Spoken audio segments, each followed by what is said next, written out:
I went from 270 pounds to 168 pounds.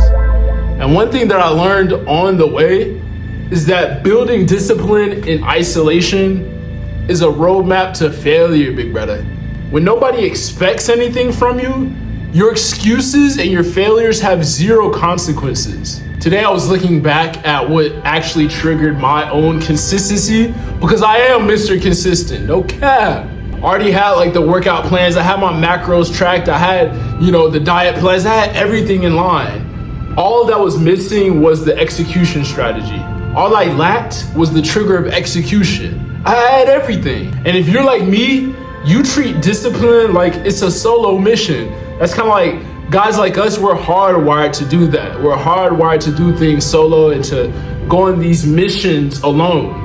And one thing that I was doing for sure, and I know you're doing, bro, is convincing yourself that getting that accountability makes you weak. It makes you like not macho, but it doesn't make you like your full potential in like A1, tier 1. But it's the opposite, man. So if you're anything like me, you try to build your life entirely in secret. I'm gonna pop up, fire. I'm just gonna pop up fire. I get it, bro. So you stack up like fresh new goals, you're writing those out, you're stacking up your productivity hacks, and then you quit by Tuesday. Then you lock in on Sunday and quit by Tuesday. Why is that? It's because you're operating in the dark, brother, and you disappear without a trace. So when you fail, no one sees, and that's an issue. I ain't find this out until late, bruh. I wish I found this out sooner, I ain't gonna lie. It would have skyrocketed my success. Honestly, spent years and years stuck in this loop, and it was really hardwired in my brain to be like this. I thought this was the move. I understood everything about getting lean. I've been new, since late high school, but all that knowledge never really translated into, actual real tangible results that stuck. So when I skipped a workout or like I failed on my diet, I would go get, Chick-fil-A, the 2 fries, you know what I mean? 2 fries, one for the way home, and then the large fry while I'm, at the cribbo, you know what I'm saying? With the Polynesian sauce and the Chick-fil-A sauce and the nuggets and the sandwich. When I would eat that, nobody held me accountable. Nobody knew. It was done in secret. I had nothing to fall back on. Nothing happened at all. And the friction was absolutely zero. The only friction was putting the gas money in the whip to go get the Chick-fil-A. You know what I mean? What playlist am I gonna play on the way there? That's the only friction. So the variable that changed my reality and changed my mind, brother, it wasn't a supplement. It wasn't a new habit. It wasn't a new routine. The variable that switched everything for me was a man named Todd. A man named Todd Mendelson. Oh, I'm gonna throw a picture up.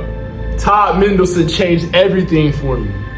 And the reason Todd changed everything for me is I found him on TikTok, right?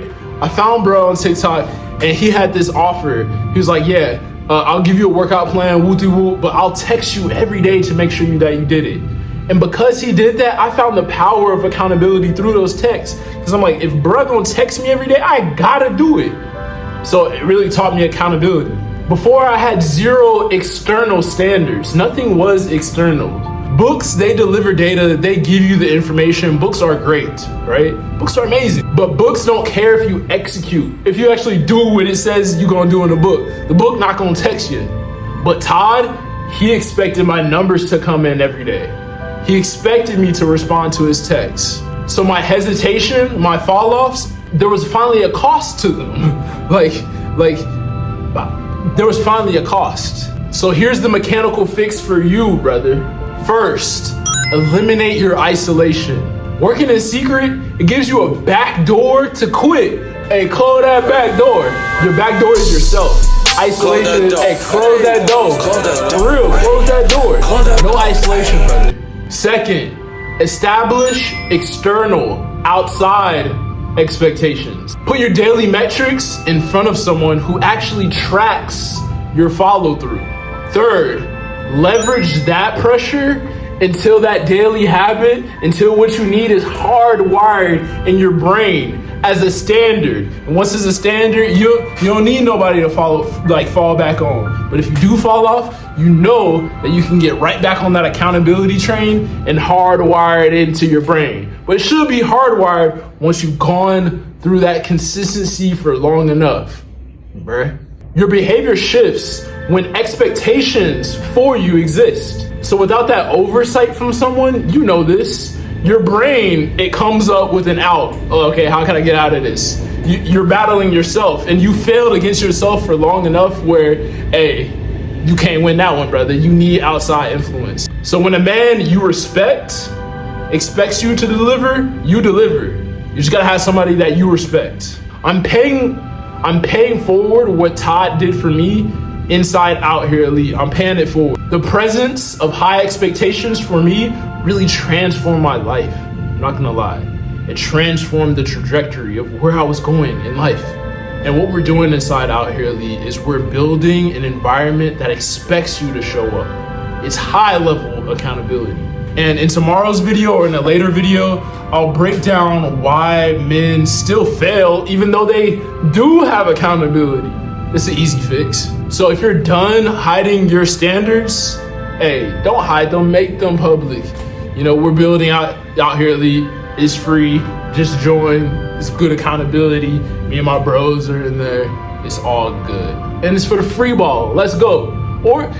Or just subscribe and just keep watching my videos. Like, that's fine also.